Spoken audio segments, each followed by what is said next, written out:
Hello friends, welcome to the Law Talks. Friends, today's case shows how one procedural mistake and one wrong section mentioned in the resolution can change the entire compliance story. So let's understand what happened in this case. So this case comes from ROC Delhi. So ज़्यादा पुराना case नहीं है, 2025 का ये case है. Friend, section 450 के अंदर इस केस के अंदर पेनल्टी लगाई गई है. और फ्रेंड्स, कंपनी है दिल्ली की Game Changer Tex Fab Limited, जिसने कंपनीज एक्ट के कुछ जो प्रोविज़न हैं सेक्शन 181C और सेक्शन 62 का कंट्रावेंशन किया. इसकी वजह से इस पर पेनल्टी लगाई गई और हेफ्टी पेनल्टी लगाई गई है. फ्रेंड्स, तो इस केस का जो फैक्ट्स हैं वो समझ लेते हैं. उसके बाद बात करेंगे कि क्या प्रोविज़न है और कितनी पेनल्टी कंपनी के ऊपर लगाई गई.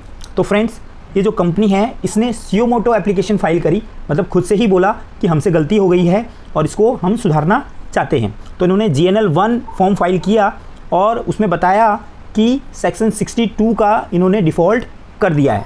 Friends, company has mention in adjudication application that company ने पास किया एक special resolution on 1/7/2015 through the share holder approval. मतलब SR इन्होंने पास किया अप्रूविंग अ लोन अमाउंटिंग 3,01,49,600 का लोन इन्होंने पास किया 2015 में. एंड 2017-18 के अंदर जो कि लोन लिया था इन्होंने होल्डिंग कंपनी से, उसको इन्होंने क्या डिसाइड किया कि ये अब उसको क्या कर देंगे, कन्वर्ट कर देंगे टू इक्विटी. ठीक है, later stage in case unable to repay the loan. However, the company failed to file MGT 14 for such resolution passed under section 181C of the Companies Act. ठीक है, पहले लोन लिया, फिर उसके बाद इसको शेयर होल्डर अप्रूवल ली कि भाई इस लोन को कन्वर्ट कर सकते हैं किसके अंदर, इक्विटी के अंदर. Whereas the company decided to convert the loan into equity and pass a special resolution on 15/12/2017. Additionally, section 62(1)(c) of the companies was mentioned instead of section 62 subsection 3. तो mention करना था 62(3), इन्होंने मेंशन कर दिया क्या, 62(1)(c). Therefore, in view of above, the company and its officer needs to show cause as to why they should not penalize under section 454 non-compliance of section 62 and 180 of the Companies Act. Further, it may be noted that the double penalty will be imposed as there is a non-compliance of two provisions. ठीक है, 62 और 180. The physical hearing was short and convened. 2025 में इनकी physical hearing हुई. अब बात कर लेते हैं कि ROC ने क्या ऑर्डर दिया. फाइनली इनकी हेयरिंग हुई, उसके बाद ROC ने अपना जो ऑर्डर दिया वो क्या है, वो है whereas the company has filed suo moto application for adjudication of default section 62 and section 172 and 42, right. So cause notice 450 was issued to company and its officer in default.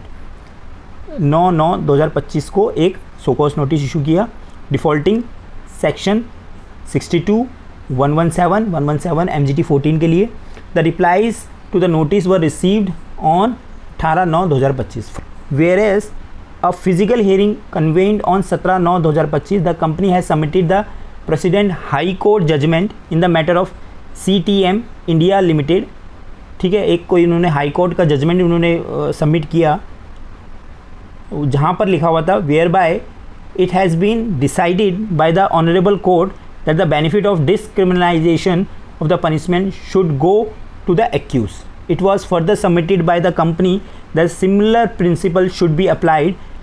The matter should be dealt under section 450 of the Companies Act for adjudication. Submission made are taken into consideration while passing the order. जो भी इन्होंने submit किया उसको consider किया गया. Whereas the reply dated 18/9/2025, the company and its officer accepted the non-compliance and have stated the default occurred due to inadvertent oversight की वजह से गलती हुई और रिक्वेस्ट करी कि मैटर को लीनियंसी से लिया जाए और इस पर ज़्यादा पेनल्टी ना लगाई जाए. Moreover it was stated that the company had filed E form JNL 3, जहाँ पर उन्होंने कहा कि जो डिजिग्नेटेड है पर्सन वह है अंकुर अग्रवाल, जो कि ऑफिसर इन डिफ़ॉल्ट है, और केवल उन पर ही पेनल्टी लगाई जाए। Has requested impose penalty only on the designated OID। ठीक है, तो इसको भी कंसीडर किया गया। उसके बाद whereas it was observed the company took a loan of rupees this which was approve through the share holder approval, और सेक्शन जो है 181C इस पर लगता है। However the company has failed to file MGT 14 for the special resolution. तो section 117 का भी यहाँ पर डिफ़ॉल्ट हो गया। तो therefore it was observe that the company entered into a loan agreement and with the condition of convert the loan into equity. Later stage उन्होंने इसको किस में कन्वर्ट कर दिया, इक्विटी में कन्वर्ट कर दिया। ठीक है, और 62(1)(c इन्होंने लगाया, जबकि लगाना चाहिए था 62(3). और the penalty is levied on company and officer in default as per the section 450 of the company, subject to the condition that the same is disclosed in the coming board report to mention the necessary disclosure under corporate governance। भाई आपको board report में भी ये mention करना रहेगा। Additionally, as a default of section 62(3) is not continuing in the nature, continuing नहीं था, is limited to the mention the incorrect section in the resolution passed conversion of loan into equity, therefore one time penalty is imposed। Further, the submission of the company granting remission in the penalty is not acceded to।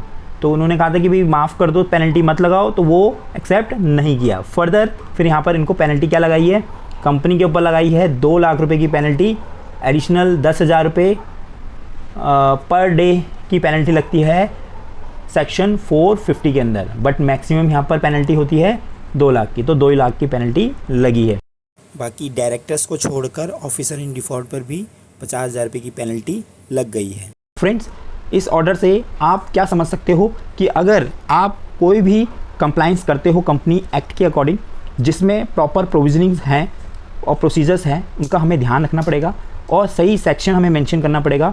तो friends फिर मिलेंगे एक नई video के साथ जिसमें एक नया प्रोविज़न डिस्कस करेंगे। तब तक आप स्वस्थ रहिए, सुरक्षित रहिए। जय हिंद, बाय बाय।